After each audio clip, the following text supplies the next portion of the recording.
Remember this? Man, I miss this. I used to play games on my phone all the time when I was younger, sneaking up at night just to get one last upgrade down on Heyday or Clash of Clans. Back then, opening a mobile game felt exciting, but when I open the App Store today, I don't get that feeling anymore. I see pop-ups, currencies, loot boxes, and a lot of ads. At first, I thought maybe it was just me. Maybe I'm getting older, but then I looked closer and found the devastating design choices in mobile games today. The idea of mobile games is amazing. You can play anywhere, anytime. So why have I completely abandoned them? Why do I only play on other platforms now? I think part of it is that I love games with progression. Starting small, working my way up, unlocking systems, building something over time. And a lot of mobile games don't really feel like that anymore. They don't feel built to be meaningful. They feel built to kill time. Something you play while you're waiting for the bus, not something you come back to because you care. And I don't think it's just nostalgia. This matches bigger trends that we see everywhere. Short form content beating long form. Fast dopamine beating slow satisfaction. Today, long-form content means like a 10-minute YouTube video, which is crazy in of itself. But I remember my parents telling me YouTube was destroying my attention span, that I couldn't even sit through a whole movie. And now I'm doing the exact same thing. I complain that people are watching TikTok instead of YouTube, and that they're playing this instead of Heyday. Wow. Maybe I'm wrong, maybe the games didn't change, maybe I'm just not the target audience anymore. And if that's true, who am I to complain? But one problem still exists.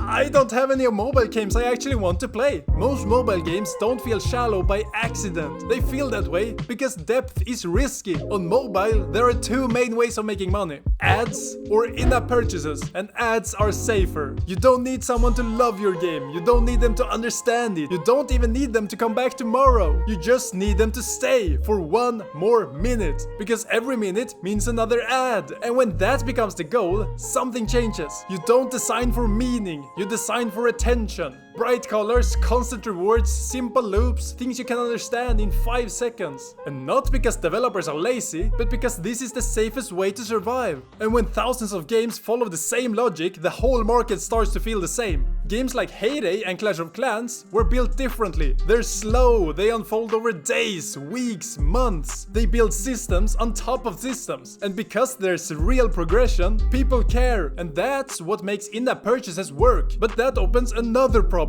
Because this means that the game's income depends on how badly someone wants to progress. And that quietly pushes the games to become slower, more restrictive, and more frustrating to make us pay to get faster progression. And when a lot of players are kids or people who struggle with self-control, that line gets dangerous. So developers walk a tightrope, push too hard and people get angry. Don't push hard enough and the game doesn't get any income. And slowly, the industry drifts back towards ads. And ads pull games towards quick, shallow engagement. And the market gets stuck, not building worlds, but building systems designed to stop you from closing the app. And maybe that's why the App Store feels the way it does. And this leads to a conclusion people don't really like. Mobile games are structurally pushed away from depth. Let me explain.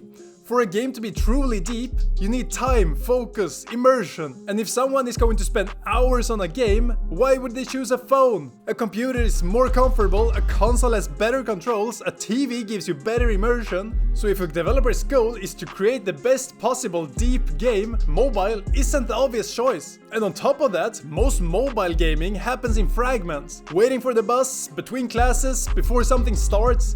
Moments that don't really invite immersion, they invite distraction. So from both sides, developers and players, mobile gets pushed towards quick experiences instead of meaningful ones. And logically, it makes sense. But emotionally, I think it's a little sad. I would love to see experimental indie games on phones. Games that don't feel like doomscrolling. Games that feel like worlds. Maybe that's unrealistic. Maybe it's just not what phones are for. But I'm curious what you think. Do you still enjoy mobile games? Or do you slowly just stop playing without noticing? Let me know in the comments. Thank you so much for listening and I will see you in the next video. Bye bye.